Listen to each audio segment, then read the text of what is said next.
Kunenkapi esivele yayiqhatha nebhizende nje. Le nsizwa lena ivele yaphosta ividiyo la khona uMthandeni ebeshaya khona uLive, njengoba sazi ukuthi ubesedandi kwidandi iJuly eyophefoma khona. UMthandeni kuyacelwa ithuba ukuthi ashaye uLive, wawushaya uLive wakhe. Manje le nsizwa ibilokhu ikhuluma iphapha, yasho khona ukuthi uMthandeni uLive uyamhlula, kumele aye kumculi, imemeza nje izinto nje ey'ngamagama. Kwasho ukuthi uMthandeni-ke Mfwamanqele akuyona insizwa ehamba yodwa, ngisho engekho kuhlezi kukhona abantu abamele. Bathi abalandeli bakhe mabebheka isimo esinjengalesi befika ukuthi hayibo nansi indoda ihlala ngeqhawe layo, babe sebeyithelekela-ke beyiqeda ukuphapha nokweyisa, ngoba lento ebeyibhalile noma le vidiyo nje le ebishuthile seyikhuluma lezi nkulumo bokwehlisa isithunzi seGcokama. Abazincishanga-ke abalandeli beGcokama ukukhomenta, bakhomentile baphikisana nje nale ndoda impela ukuthi hayibo wendoda ayikho lento oyishoyo wena, ukwehlisa isithunzi seGcokama.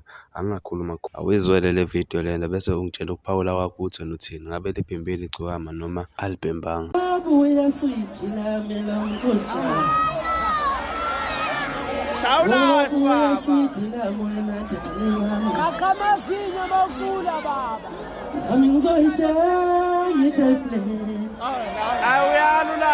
Uyalo live.